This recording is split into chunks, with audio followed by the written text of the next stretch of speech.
Hello friends, welcome once again in Sundar sir's classes. तो देखिए, spoken English में सबसे जो ज़्यादा महत्वपूर्ण जो योगदान रहता है या सबसे ज़्यादा जो ज़रूरत पड़ती है सेंटेंसेस की, वो लगभग हमारे पास जो सेंटेंसेस होते हैं वो इम्पेरेटिव सेंटेंसेस होते हैं। इम्पेरेटिव सेंटेंसेस वो होते हैं जिनमें हम कोई रिक्वेस्ट करते हैं, ऑर्डर करते हैं, एडवाइस देते हैं किसी को या फॉरबिड करते हैं किसी काम को करने के लिए। तो इस प्रकार के सेंटेंसेस हमारे इम्पेरेटिव सेंटेंसेस होते हैं।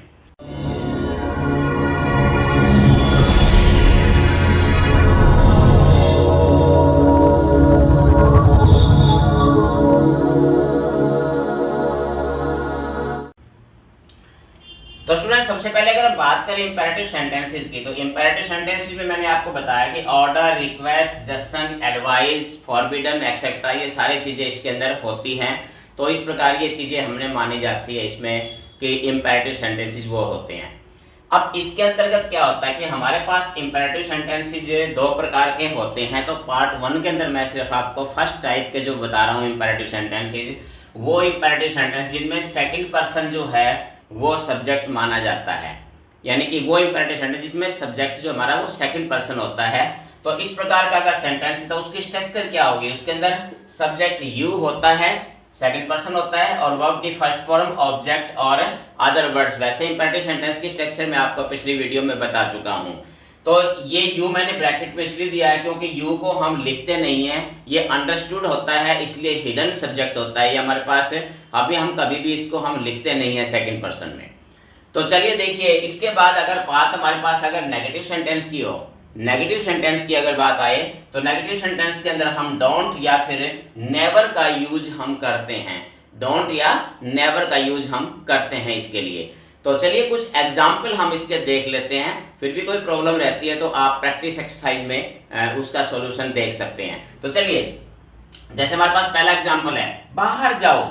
ऑर्डर किया है किसी को, कहा गया बाहर जाइए, तो इसमें क्या है, गेट आउट या गो आउट। गो इसमें हमारे पास क्या है, वर्ब है, जो स्ट्रक्चर हमारी है वर्ब, यू हमने subject, you go out, you get out. तो हमने यू को लिखते नहीं है, हम अंडरस्टूड होता है इसलिए। तो सिंपली जो है हमारे पास वर्ब की फर्स्ट फॉर्म है और उसके बाद हमने ऑब्जेक्ट जो भी है तो लिख दे, नहीं है तब भी कोई बात नहीं है। नेक्स्ट एग्जांपल, जैसे दरवाजा बंद कर दो, तो अब इसमें सब्जेक्ट तो हमारे पास है, वर्ब ढूंढनी होती है। सबसे ज्यादा इंपॉर्टेंट सेंटेंस में इंपॉर्टेंट चीज होती है वो होती है वर्ब। वर्ब क्या होता है इसमें, बंद करना। तो बंद करने के लिए हमने क्या लगा दिया, शट या क्लोज भी लगा सकते हो आप, क्लोज या शट। और ऑब्जेक्ट हमारे पास क्या, बंद कर दो दरवाजा, shut the door, simply. Next example देखिए, कृपया एक गिलास पानी देना। हम मांग लेते हैं भाई एक गिलास पानी देना, या जैसे ये काम करना या थोड़ा सा ये करना, तो इस प्रकार से जो है ना रिक्वेस्ट भी है। अब इसके अंदर क्या है, जो प्लीज है ना, प्लीज या काइंडली आप शुरू में भी सेंटेंस के लिख सकते हो और सेंटेंस के लास्ट में भी लिख सकते हो, ये कोई मैटर नहीं है। बात स्ट्रक्चर हमारी वही होती है, देना। तो देने के लिए क्या हो गया, गिव, वर्ब की फर्स्ट फॉर्म, क्या देना, एक गिलास पानी, ये अपना ऑब्जेक्ट हो गया, और give a glass of water. Next देखिए, झूठ मत बोलो, ये मत सब्जेक्ट है, मत वाला ये नेगेटिव सेंटेंस है, जिसमें मत आ जाए वो क्या होता है, हमारे नेगेटिव सेंटेंस है। और नेगेटिव सेंटेंस हमने क्या बताया था, डू नॉट या फिर नेवर का हमने प्रयोग करना है। तो डोंट हमारे पास आ गया, डोंट, उसके बाद वही वर्ब की फर्स्ट फॉर्म और ऑब्जेक्ट, डोंट टेल अ लाई। तो ये भी हमने इस प्रकार से आप आसानी से कर सकते हैं। डोंट का बाद वही है, सिर्फ स्ट्रक्चर हमारी वही है, सिर्फ इसके बाद हमने डोंट लगा देना शुरू में। नेक्स्ट में देखिए, बड़ों का आदर करो, रिस्पेक्ट, इसमें वर्ब है हमारा आदर करना। तो आदर करने के लिए क्या हो गया, रिस्पेक्ट, और ऑब्जेक्ट क्या हो जाए, बड़ों का, रिस्पेक्ट द एल्डर्स, बड़ों का आदर करो, बड़ों का सम्मान करो, माता पिता का सम्मान करो, माता पिता का कहना मानो। तो ये चीजें हमारी जो है क्या है, एडवाइस है। नेक्स्ट जैसे, काम से जी मत चुराओ। अब इसके अंदर भी क्या है, मत, यानी नेगेटिव सेंटेंस है, काम से जी मत चुराओ या कभी मत चुराओ। तो इसमें क्या है, मत। तो इसके अंदर हम नेगेटिव सेंटेंस आ गया तो हम पहले नेवर या फिर डू नॉट का प्रयोग हम कर सकते हैं। डू नॉट या नेवर का प्रयोग हमने किया। उसके बाद वर्ब है, वर्ब हमारे पास है जी चुराना। क्या होता है भाई, जी चुराना। तो जी चुराने के लिए बोलते हैं हम शिर्क, किससे, काम से। डोंट शिर्क वर्क या नेवर शिर्क वर्क। डोंट शिर्क वर्क भी आप लिख सकते हैं, काम से जी मत चुराओ या काम से जी कभी मत चुराओ। तो ये आप इस प्रकार से बना सकते हैं।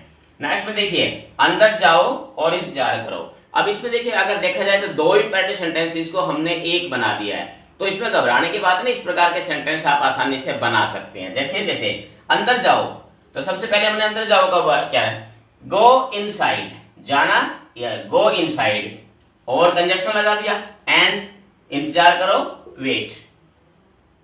गो इनसाइड जैसे हम कहते हैं ना, गो आउटसाइड, बाहर जाकर इंतजार कीजिए। कई बार हम कह देते हैं कि थोड़ी देर आप बाहर बैठिए, इंतजार कीजिए, तो वही है sit outside, wait there. Please भी लगा सकते हैं इसमें, या ऑर्डर है तो हम सीधा कुछ लगाएंगे नहीं। तो इस प्रकार से। और एग्जांपल देखिए, वहां मत जाओ, एक बार फिर मत आ गया, मीन्स नेगेटिव सेंटेंस आ गया। तो नेगेटिव सेंटेंस आ गया तो एक बार फिर आप ये नोट कर सकते हो, वही है डोंट, जाने के लिए वर्ब हमने go, don't go there, do not go there या डोंट गो देयर। तो इस प्रकार से जो है हमने ये इंपेरेटिव सेंटेंसेस का पार्ट 1 जो है वो हम इस प्रकार से देख सकते हैं कि किस प्रकार से हमने ये सेंटेंस बनाने, बहुत ही आसान है। और स्पोकन इंग्लिश में सबसे ज्यादा यूज जो है वो यही पार्ट होता है। ऐसे ऐसे मैं आपको बहुत सारे डेली यूज वाले सेंटेंस इसी सीरीज के अंतर्गत मैं आपको ऐसे सेंटेंसेस जो हमारे डेली यूज में आते हैं, ये जो हमारे जैसे कहीं आप मार्केट में जाते हो या आप स्कूल में जाते हो या किसी ऑफिस में जाते हो, किसी बैंक में जाते हो, तो पर्टिकुलरली जो है इस प्रकार के जो वीडियोज है, इस प्रकार के लेसन जो है मैं आपको एक एक करके सब आपके सामने लाऊंगा आपको, यानी उससे ये पता चलेगा कि आप किसी पर्टिकुलर प्लेस पर जाते हो तो वहां आपको किन प्रकार के सेंटेंसेस की जरूरत पड़ती है और वो सेंटेंस आपने कैसे बनाने हैं, कैसे आपने वो ध्यान रखना है। तो फ्रेंड्स, जैसा कि आपने देखा कि इंपेरेटिव सेंटेंसेस के कुछ सेंटेंसेस आपने देखे, कुछ एग्जांपल देखे, कुछ अनसोल्ड एक्सरसाइज आपके लिए थी। ये इसका फर्स्ट पार्ट है। सेकंड पार्ट देखना मत भूलिए, क्योंकि सेकंड पार्ट में मैं आपको बताऊंगा कि इंपेरेटिव सेंटेंसेस जो कि फर्स्ट पर्सन और थर्ड पर्सन से बिलोंग करते हैं, क्योंकि इस पार्ट में हमने केवल देखा कि वो इंपेरेटिव सेंटेंसेस जो केवल सेकंड पर्सन के साथ बिलोंग करते हैं। कुछ ऐसे इंपेरेटिव सेंटेंसेस भी होते हैं जो फर्स्ट या थर्ड पर्सन के साथ बिलोंग करते हैं। तो नेक्स्ट वीडियो में हम उसी के बारे में चर्चा करेंगे। मैं बताऊंगा कि उस प्रकार के सेंटेंस की स्ट्रक्चर क्या होती है और कैसे सेंटेंस फर्स्ट और थर्ड पर्सन से बिलोंग करने वाले इंपेरेटिव सेंटेंसेस हम कैसे बनाते हैं। तो फ्रेंड्स, आप लगातार इसी प्रकार से बने रहिए, बहुत ही इंपॉर्टेंट सीरीज है ये। अगर जो भी स्टूडेंट्स अपनी इम्प्रूवमेंट करना चाहते हैं स्पोकन इंग्लिश में, तो वो इस सीरीज को आप जरूर देखिए। तो फ्रेंड्स, आज के लिए इस वीडियो में इतना ही। फिर मिलते हैं नए पार्ट, नए वीडियो के अंदर, नए टॉपिक के साथ। तब तक have a nice day, thank you.